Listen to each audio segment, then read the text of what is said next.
کہ صفا دیکھا، حرم دیکھا، حتیم و ملتزم دیکھا۔ اب وہی شخص سبحان اللہ بولے گا جو مرد ہوگا، نہیں بولے گا فیصلہ کر لیجئے گا۔ صفا دیکھا، حرم دیکھا، حتیم و ملتزم دیکھا۔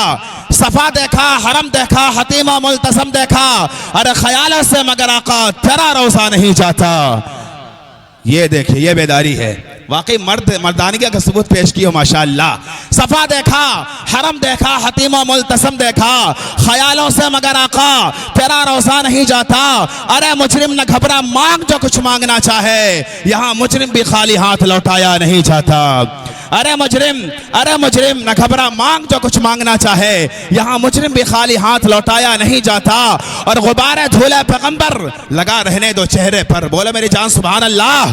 غبار دھولے پیغمبر لگا رہنے دو چہرے پر، متاع سرخ روئی ہے اسے پوچھا نہیں جاتا، متاع سرخ روئی ہے اسے پوچھا نہیں جاتا۔ اور آخری شعر کہ یہی وہ در ہے بخشش کا کہ جہاں کے آنے والوں سے، یہی وہ در ہے بخشش کا کہ جہاں کے آنے والوں سے خطا کتنی ہے جرم کیسا ہے پوچھا نہیں جاتا۔ یہی وہ در ہے بخشش کا کہ جہاں کے آنے والوں سے خطا کتنی ہے جرم کیسا ہے پوچھا نہیں جاتا۔ آئیے بلا کسی توقف کے، بلا کسی تمہید و تاخیر کے، انشاءاللہ اعجاز رہبر کی فرمائش ہو رہی ہے، حضرت مفتی تبارک حسین صاحب قاسمی دامت برکاتہم کے بعد نعتیہ کلام سنا جائے گا۔ اس وقت آئیے اس عظیم شخصیت کا استقبال کیا جائے جو رئیس المتکلمین، سراج السالکین، قدوۃ العارفین، شفیق المسلمین، خیر خواہ دین متین، ممتاز عالم دین، عاشق سید الاولین والآخرین، ممتاز عالم دین، جسے پوری دنیا اس وقت حضرت مولانا مفتی تبارک حسین صاحب قاسمی دامت برکاتہم کے نام سے جانتی ہے، استاد حدیث دارالعلوم آسام ہے۔ ان مصروں کے ساتھ حضرت والا کا استقبال کہ اٹھو میری دنیا کے غریبوں کو جگا دو، اٹھو میری دنیا کے غریبوں کو جگا دو، اٹھو میری دنیا کے غریبوں کو جگا دو، اٹھو میری دنیا کے غریبوں کو جگا دو، کاخ عمرہ کے در و دیوار ہلا دو۔ کیونکہ یہ شعر بہت معیاری شعر ہے، ڈاکٹر علامہ اقبال کا شعر ہے۔ اس دور کے شعراء کے شعر کو نہیں سمجھ پا رہے ہیں لوگ تو ڈاکٹر علامہ اقبال کے شعر کو کیا سمجھیں گے۔ پھر بھی پیش کرتا ہوں، علمی لوگ موجود ہیں، علمی ذوق رکھنے والے، شعر سننے والے لوگ موجود ہیں، وہ ان کی موجودگی میں پیش کرتا ہوں۔ دیکھیے گا کہ اٹھو میری دنیا کے غریبوں کو جگا دو، کاخ عمرہ کے در و دیوار ہلا دو، اور گرماؤ غلاموں کا لہو سو سے یقین سے، گرماؤ غلاموں کا لہو سو سے یقین سے، کن جشک فرومایا کو شاہی سے لڑا دو۔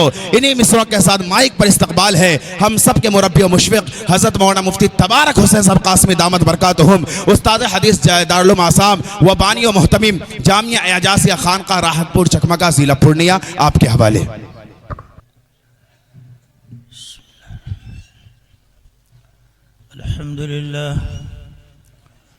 الحمد لله نحمده ونستعينه ونستغفره ونعوذ بالله من شرور أنفسنا ومن سيئات أعمالنا، من يهده الله فلا مضل له ومن يضلل فلا هادي له، ونشهد أن لا إله إلا الله وحده لا شريك له، ونشهد أن سيدنا ومولانا محمدًا عبده ورسوله، ورسله بالحق بشيرا ونذيرا بين يدي الساعة، وصلى الله تعالى عليه وعلى آله وأصحابه وبارك وسلم تسليما كثيرا كثيرا. أما بعد، فأعوذ بالله من الشيطان الرجيم، بسم الله الرحمن الرحيم. يا أيها الذين آمنوا قوا أنفسكم وأهليكم نارا، صدق الله العلي العظيم.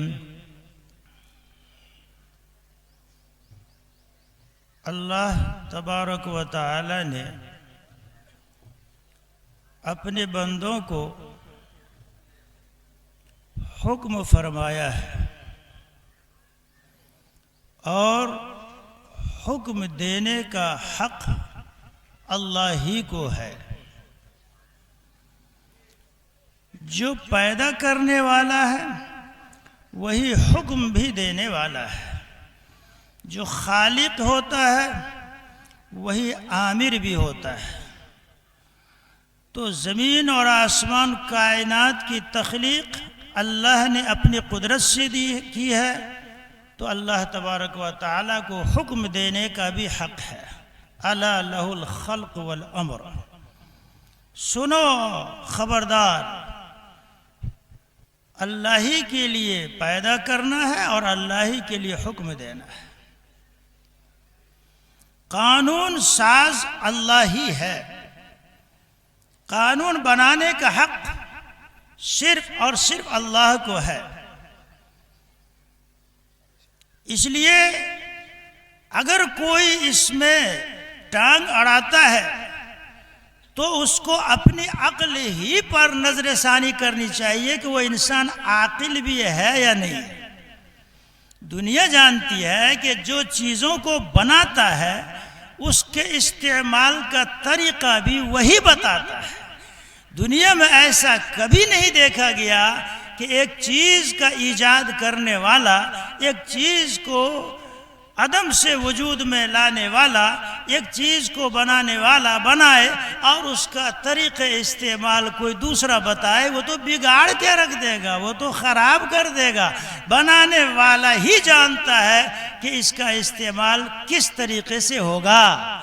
اس لیے یہ میں جو کہہ رہا ہوں اہل علم میرے اشارے کو سمجھ چکے ہوں گے، اس لیے اس وقت جو بھی اس کے خلاف بات کرتا ہے ان کو چاہیے کہ اپنی عقل پر ماتم کرے کہ جب تمہاری تخلیق نہیں ہے اور تخلیق میں تمہاری کوئی ساجھیداری نہیں ہے تو پھر اس مخلوق کے چلانے کا اور اس مخلوق کے ترتیب کا اور اس کی زندگی کا اور اس کے نظام حیات کا طریقہ بھی کوئی دوسرا نہیں بتائے گا بلکہ خالق ہی بتائے گا۔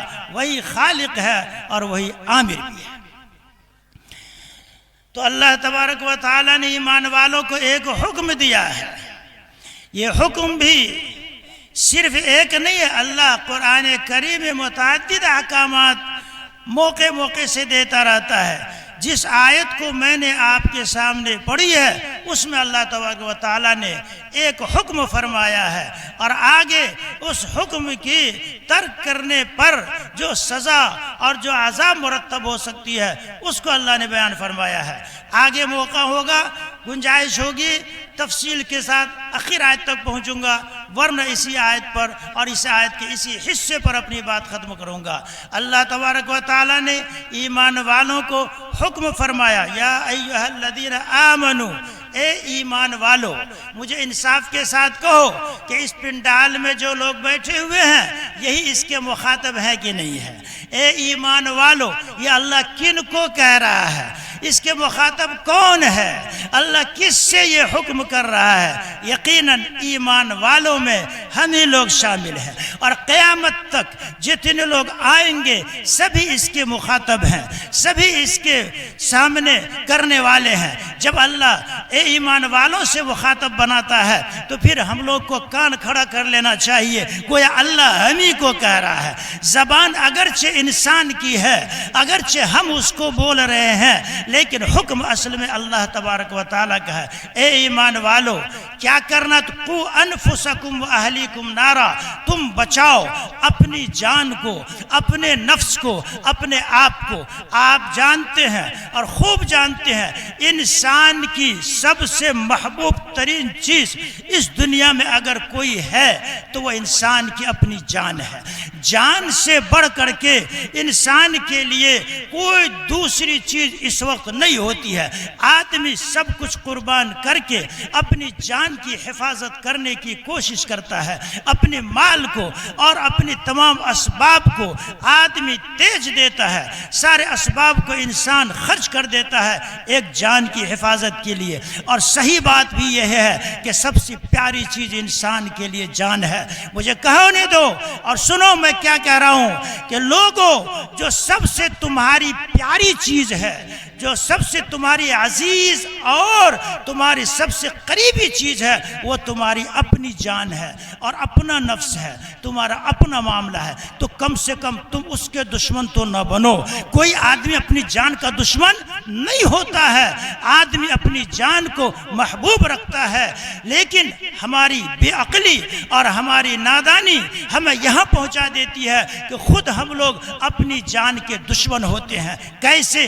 وہ اس طرح کہ کوئی بھی انسان اپنے آپ کو نقصان میں ڈالنا نہیں چاہتا ہے, کوئی انسان اپنے آپ کو ہلاکت میں ڈالنا نہیں چاہتا ہے. اور اللہ بھی فرماتا ہے وَلَا تُلْقُوا بِأَيْدِيكُمْ إِلَى التَّهْلُكَةِ, تم اپنے آپ کو ہلاکت میں نہ ڈالو. کوئی انسان اپنے آپ کو تباہ برباد کرنا نہیں چاہتا ہے. تو پھر مجھے کہنے دو کہ تم اگر اپنے آپ کو اگر نہیں بچا رہے ہو, اور یقیناً نہیں بچا رہے ہو, وہ اس طرح سے کہ تم ایسی تدبیر نہیں کر رہے ہو جس سے تمہاری جان بخشی ہو سکے, تم جہنم کی آگ سے بچ سکو, آگ سے اپنے آپ کو بچا سکو, ہلاکت سے بچا سکو, تو تم خود اپنی جان کے ہی دشمن ٹھہرے, تم اپنے جان کے مخالف ٹھہرے, تم اپنی جان کو تباہ کرنے والے ٹھہرے. اللہ کہتا ہے تم اپنی جان کو آگ سے بچاؤ اور اہل کو بچاؤ. یہ اہل کون لوگ ہیں؟ سب سے پہلے تو آدمی کی اپنی ہی اولاد, اپنی ہی بیوی, اپنے ہی خاندان, اپنے ہی اقربا, اپنے ہی عزیز. لیکن اہل کے اندر ہم وسعت دیں تو اہل میں وہ سب آ جاتے ہیں جس کا تعلق ایمان سے ہے, جس کا تعلق ایمان سے ہے, جس کا رشتہ ایمان سے جڑا ہوا ہے.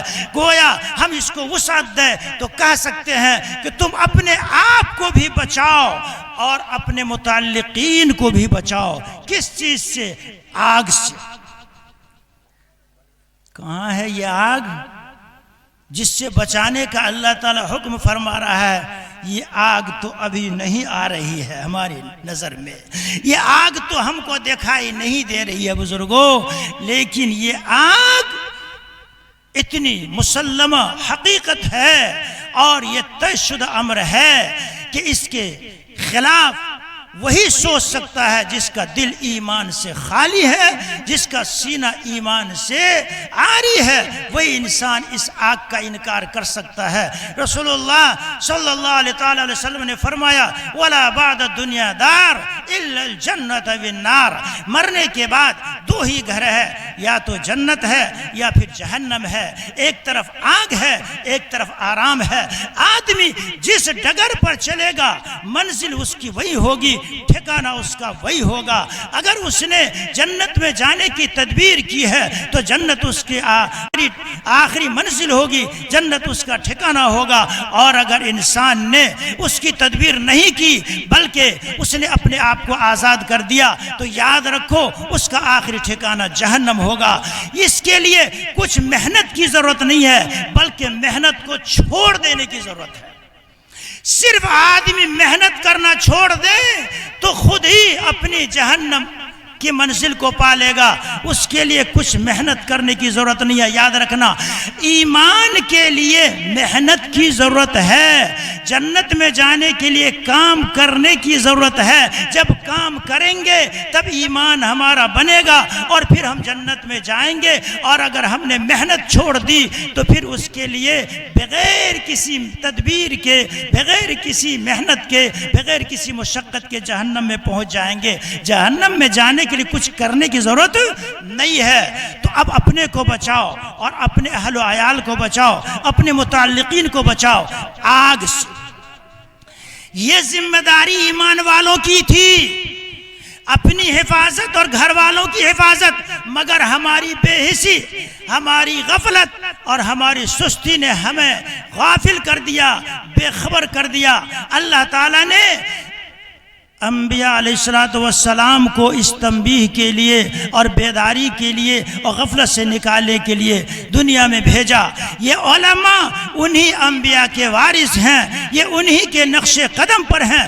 جو فکر انبیاء کی تھی وہی فکر علماء کی ہے. اس لیے علماء کو انبیاء کا جانشی, انبیاء کا قائم مقام اور ان کے ڈگر پر چلنے والے کہا جاتا ہے. اور یہ کہنے والے اور یہ سرٹیفکیٹ دینے والے کوئی اور نہیں, خود سرکار نے دربار رسالت سے یہ سرٹیفکیٹ جاری کیا ہے. العلماء ورثۃ الانبیاء, یہ علماء انبیاء کے وارث ہیں، جیسے باپ کا وارث ان کی اولاد ہوا کرتی ہے، باپ کے چھوڑے ہوئے جائیداد کا مالک ان کی اولاد ہوتی ہے۔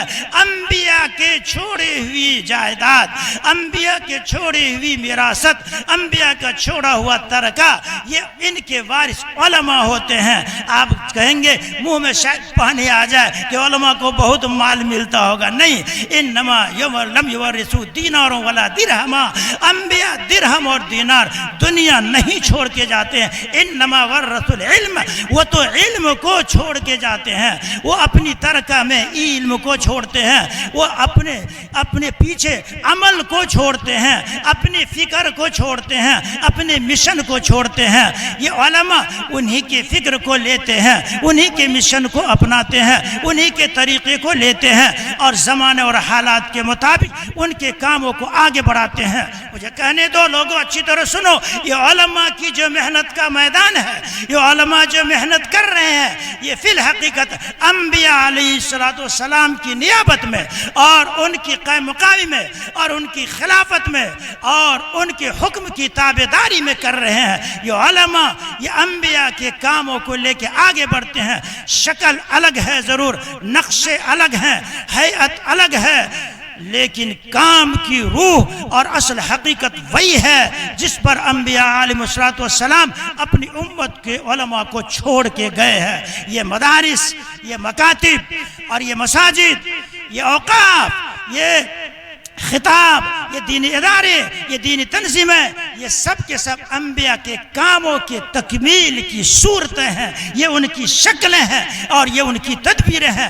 چاہے وہ مدرسے لڑکوں کے ہو یا یہ مدارس لڑکیوں کے ہو، اس سے کوئی فرق نہیں پڑتا، یہ دونوں ہی انبیاء علیہ السلام کے کام کا میدان رہا ہے۔ آپ نے علم دونوں صنف کو دیا ہے، آپ نے یہ علم دونوں جماعت کو دیا ہے، آپ نے مردوں میں بھی علم کو پھیلایا ہے اور عورتوں میں بھی آپ نے علم کو پھیلایا ہے، موقع سے، اور جیسا موقع آیا، جیسی مصلحت ہوئی، اس کے مطابق آپ نے دونوں جماعتوں کو آپ نے کام سکھایا ہے اور کام دیا ہے اور ان کی ذمہ داریاں آپ نے بیان فرمائی ہیں۔ یہ علماء جو کام کر رہے ہیں، ان کا احسان ہے آپ پر کہ یہ آپ کے کام کو اپنا کام سمجھ کر کے یہ میدان میں آ رہے ہیں اور اپنے کام سے، اپنے نجی کاموں سے اپنے آپ کو الگ کر کے امت کے کام کے لیے اپنے کو فارغ کر رہے ہیں۔ یہ مدارس،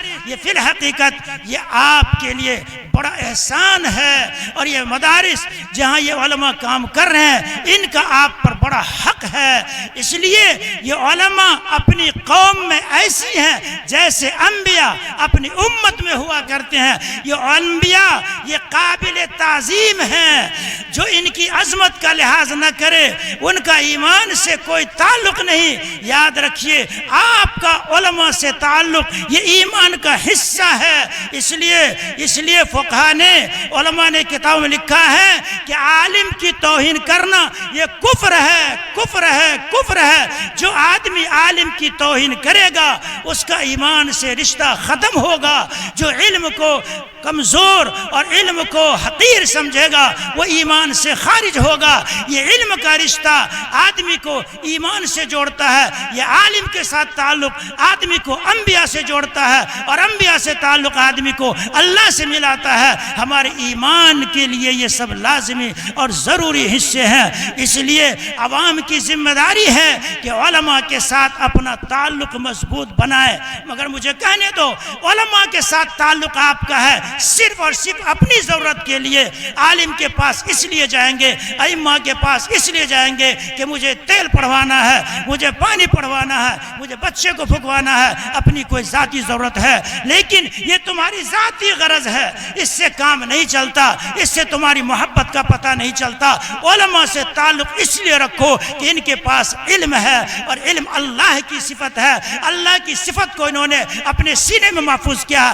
حافظوں کی قدر اس لیے کرو کہ اس نے قرآن کو اپنے سینے میں حفظ کیا ہے، اپنے سینے میں محفوظ کیا ہے۔ اس لیے عالم اور حافظ یہ اس لیے قابل قدر نہیں ہے کہ یہ انسان ہے، بلکہ اس لیے قابل قدر ہے کہ ان کا تعلق اللہ کی ذات کے ساتھ ہے، اللہ کی کتاب کے ساتھ ہے۔ جب ان کی قدر کرو گے تو حقیقت میں یہ اللہ کی قدر ہوگی۔ اس لیے علماء نے لکھا، بلکہ حدیث میں یہ موجود ہے کہ جو بوڑھے کی تعظیم کرے اور جو حامل قرآن کی تعظیم کرے اس نے اللہ کی تعظیم کی، اس نے اللہ کی تعظیم کی۔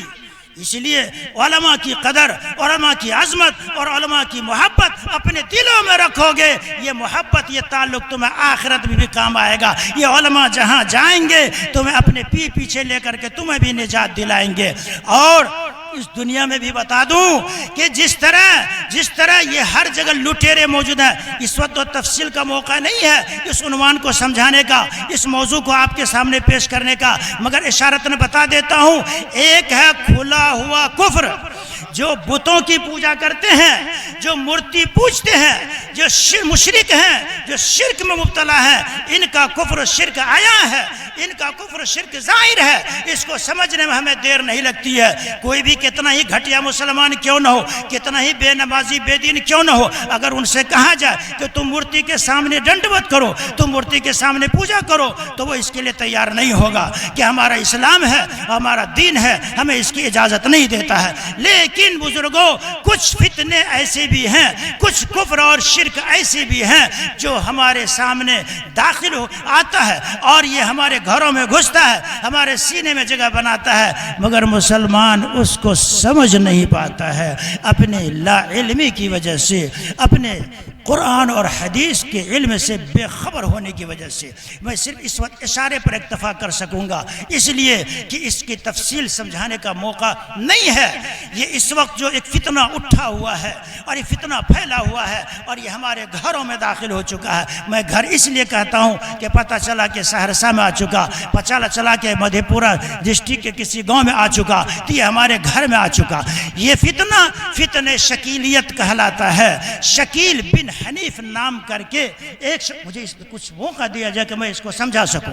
شکیل بن حنیف نام کر کے ایک شخص دربھنگا کا پیدا ہوتا ہے، انجانے میں پیدا ہوا یا جان بوجھ کے پیدا ہوا وہ اللہ کے علم میں ہے، اور اس کی نسل بھی محفوظ ہے یا نہیں وہ تو وہ جانے اور اس کا خدا ہی جانے۔ میں اس پر زیادہ تفصیل سے نہیں بیان کر سکتا، لیکن جو اس نے بات کہی ہے اس کی بات اتنی حماقت، اتنی بیوقوفی بلکہ پاگل پن کی ہے کہ ہر کوئی عقل رکھنے والا انسان اس کو سمجھ سکتا ہے۔ ذرا آپ اپنے ذہن کو، اپنے دماغ کو اور اپنے قوت عقلہ کو ذرا تیار کیجئے۔ میں آپ کو ایک فتنہ سمجھانا چاہتا ہوں۔ یہ فتنہ شکیلیت اس نام سے آج آیا ہے۔ شکیل بن حنیف آدمی نے یہ فتنہ شروع کیا ہے، لیکن کوئی نئی بات نہیں ہے۔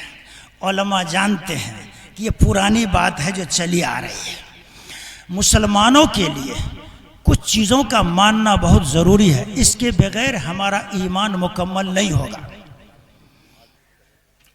کلمہ لا الہ الا اللہ محمد رسول اللہ ہم پڑھتے ہیں اور جانتے ہیں کہ ایمان کی بنیاد یہی کلمہ ہے نا بھائی۔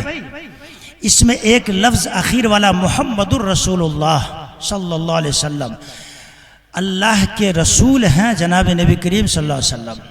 یہ بھی سمجھیے کہ آپ آخری رسول ہیں، آپ کے بعد کوئی دوسرا پیغمبر اور نہیں آئے گا۔ اس کا مطلب سمجھے، کوئی نیا پیغمبر اب پیدا نہیں ہوگا۔ یہ لفظ میں دوسرا بول رہا ہوں، اس کو یاد رکھیں، کوئی نیا نبی پیدا نہیں ہوگا۔ رسول اللہ صلی اللہ علیہ وسلم نے ایک دو نہیں 200 احادیثوں میں اس کا ذکر ملتا ہے۔ 200 معنی رکھتا ہے، اور قرآن کریم کی 100 آیتیں ہیں جس میں یہ مضمون صراحتاً، دلالتاً، استدلالاً اور اشارے میں، کنایے میں سمجھ میں آتا ہے کہ جناب نبی کریم صلی اللہ علیہ وسلم آخری نبی، آپ کے بعد کوئی نبی پیدا نہیں ہوگا۔ یہ عقیدہ ہمارا ہے، اس کو سمجھانے کی زیادہ ضرورت نہیں ہے۔ دوسرا سنیے، شاید آپ میں سے بعض لوگ نہ سمجھتے ہو یا نہیں جانتے ہو۔ قرآن نے ہمیں یہ عقیدہ دیا ہے کہ حضرت عیسیٰ علیہ السلام ایک پیغمبر ہیں جو جناب نبی کریم صلی اللہ علیہ وسلم سے پہلے بنی اسرائیل میں آئے۔ اللہ نے ان کو آسمان پر اٹھا لیا ہے اور وہ زندہ ہیں اور آسمان پر ہیں۔ اللہ نے کیوں اٹھایا، کیا اس کی تفصیلات ہے، یہ اس طرف جانے کی ضرورت نہیں ہے۔ ہمیں یہ عقیدہ دیا گیا ہے اور اس کو ماننا لازم اور ضروری ہے کہ ایک پیغمبر حضرت عیسیٰ علیہ السلام آسمان پر زندہ ہیں جن کو اللہ نے اٹھا لیا ہے۔ یہ کب آئیں گے؟ قیامت کے قریب آئیں گے۔ وَإِنَّهُ لَعِلْمٌ لِلسَّاعَةِ عیسیٰ علیہ السلام کا آسمان سے زمین پر اترنا قیامت کی ایک نشانی ہے۔ آخر زمانے میں قیامت کی بہت ساری نشانیاں ظاہر ہوں گی، اس میں سے ایک نشانی حضرت عیسیٰ علیہ السلام کا آسمان سے زمین پر اترنا بھی ہے۔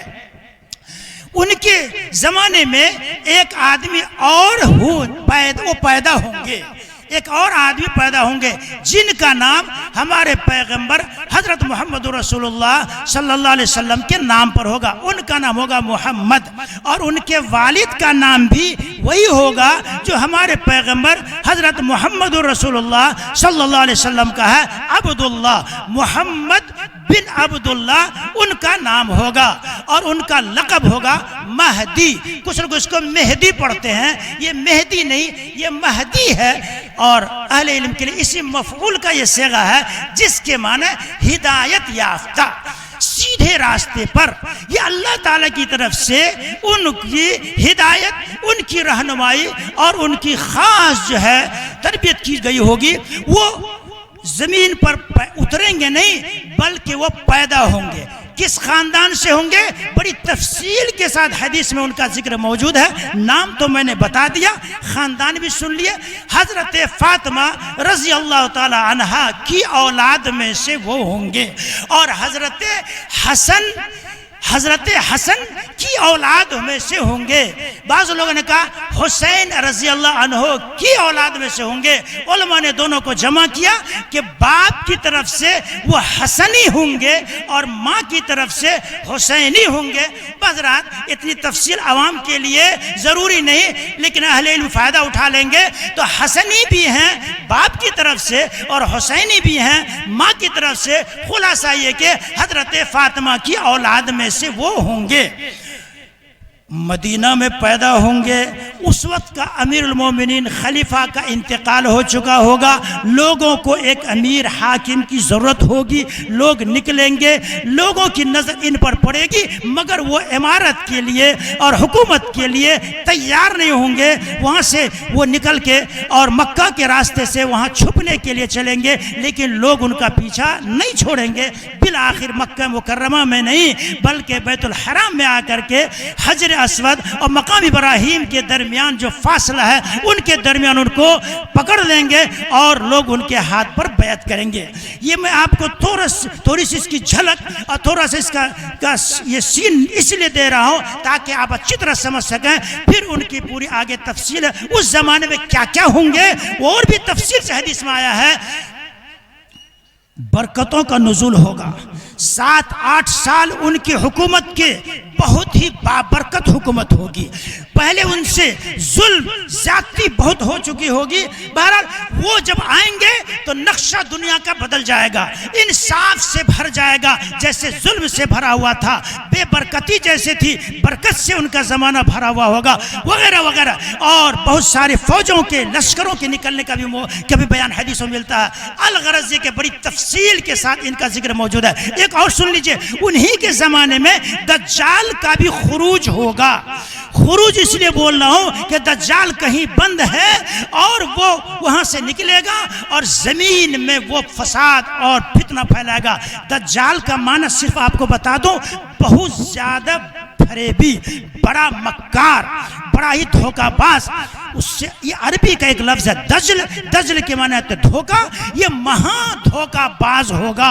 اس کو اللہ تعالیٰ کچھ طاقت اور قوت بھی دیں گے، وہ اس طرح سے کہ آسمان کو حکم کرے گا بادل کو کہ بارش ہو جاؤ، بارش ہو جائے گی، زمین کو حکم کرے گا غلہ اگا دو، غلہ اگ جائے گا۔ کچھ اللہ تعالیٰ انہیں یہ چمتکاری دکھانے کا موقع بھی دیں گے۔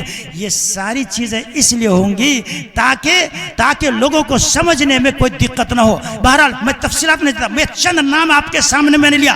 عیسیٰ علیہ السلام پیغمبر ہیں، حضرت مہدی جن کا نام محمد بن عبداللہ ہوگا، یہ ایک حضور کے خاندان سے ایک آدمی ہوں گے جن کو ظہور مہدی کہا جاتا، اور انہی کے زمانے میں دجال بھی ہوگا، یاجوج ماجوج وغیرہ کا بھی خروج ہوگا۔ الغرض یہ نقشہ ہوگا ان کے زمانے میں دنیا کا، اور اس کے بعد دنیا کا نظام چلنا شروع ہوگا۔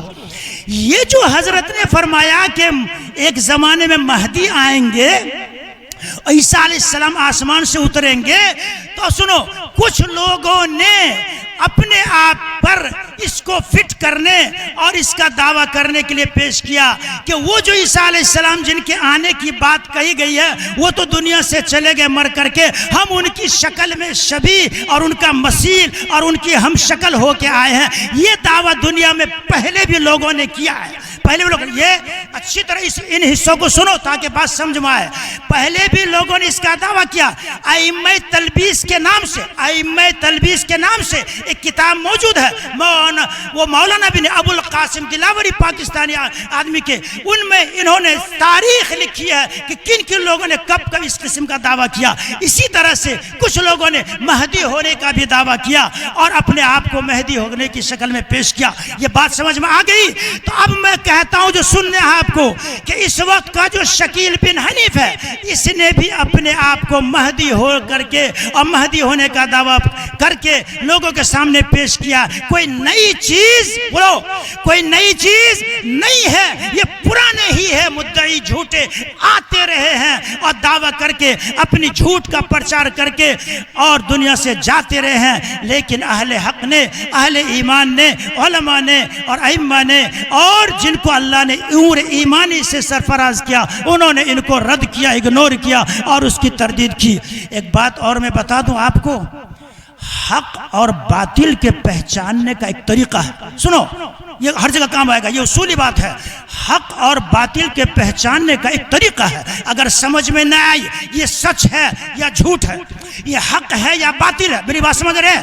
ارے لفظ سمجھ میں آ رہا ہے، یہ صحیح ہے یا غلط ہے، کسی لفظ سے سمجھو۔ اگر کلیئر نہیں ہو رہا ہے، سمجھ میں نہیں آ رہا، جیسے مثال کے طور پر یہ شکیل بن حنیف ہے، یہ سمجھ میں نہیں آ رہا ہے، یہ سچا ہے یا جھوٹا ہے، آپ کو سمجھ میں نہیں آ رہا ہے، تو میں آپ کو بتا دوں ایک اصول کہ کہیں سچ اور جھوٹ کا پتہ نہ چلے، کلیئر نہ ہو سکے، تو یہ دیکھو کہ اس کی بات ماننے والے اور ان کی پیروی کرنے والے علماء ہیں، معتمد علماء اور علماء کی بڑی جماعت جن پر ہم اور آپ یقین رکھتے ہیں، ان پر اعتماد کرتے ہیں، ان پر وشواس کرتے ہیں، خالی چاند اور روزہ رکھنے کے لیے نہیں، اپنے دین کے ہر معاملے میں ان کو دیکھو کہ وہ ان کی بات مانتے ہیں یا نہیں مانتے ہیں۔ اگر اہل علم کسی کی تصدیق کر لیں تو سمجھنا کہ وہ سچ ہے،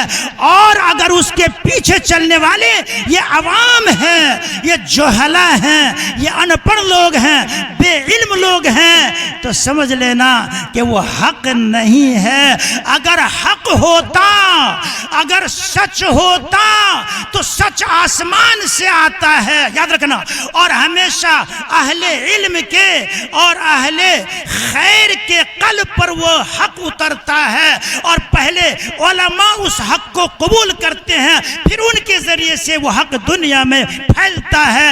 جب انہوں نے نہیں لیا تو سمجھ لینا کہ یہ حق نہیں ہے، یہ باطل ہے، یہ سچ نہیں ہے، یہ جھوٹ ہے۔ اگر سچ ہوتا تو علماء پہلے اس کو قبول کرتے، اور اس کے جھوٹا ہونے کی پہچان یہی ہے کہ ان کو لینے والے جاہل ان پڑھ اجٹ اور بے علم لوگ ہیں، اس لیے اپنے علماء سے تعلق بھی رکھو۔ ایک بات جو میں نے پہلے بھی کہا، اور علماء پر اعتماد کرو، علماء پر ان کی باتوں پر بھروسہ رکھو۔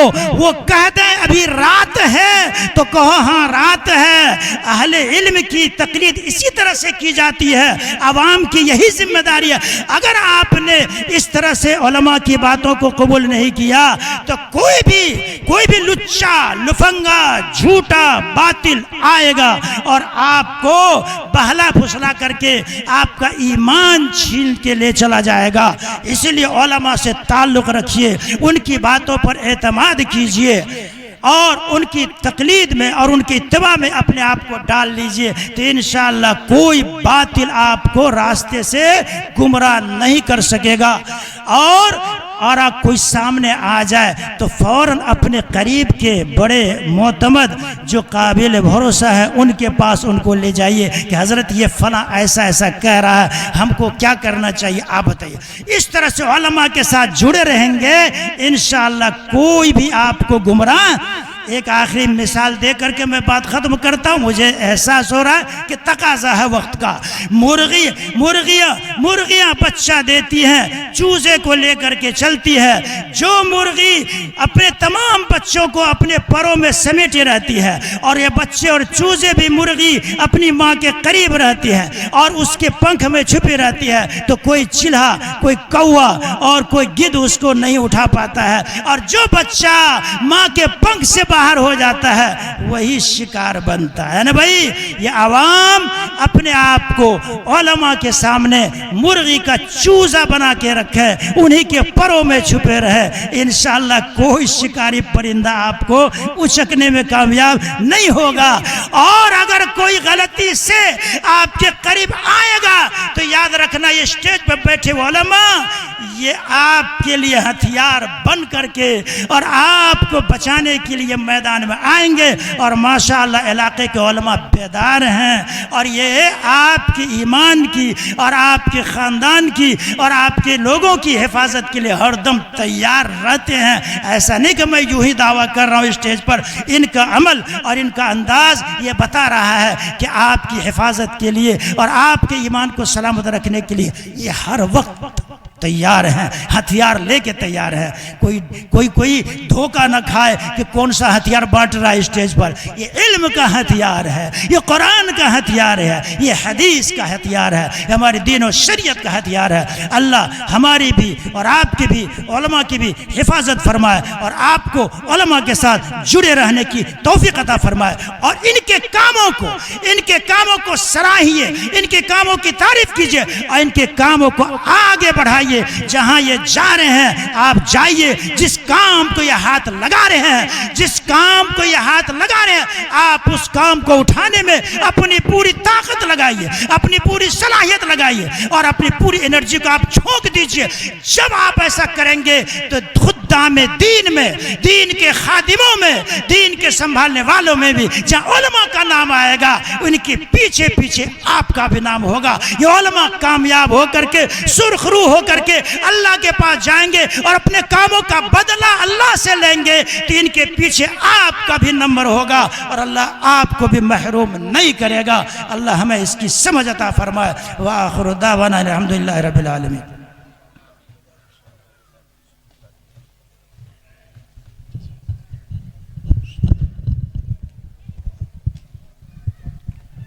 ماشاءاللہ جزاکم اللہ خیرا وحسن الجزا۔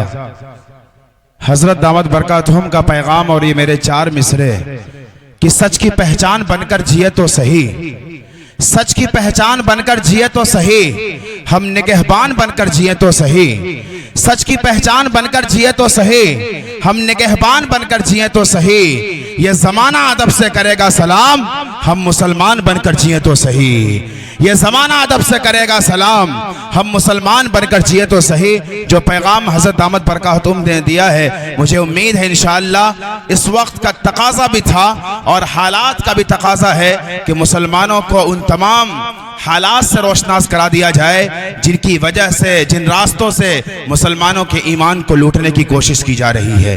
انشاءاللہ ہم خود بھی اپنے ایمان کی فکر کریں گے اور اپنی نسلوں کے بھی ایمان کی فکر کریں گے انشاءاللہ۔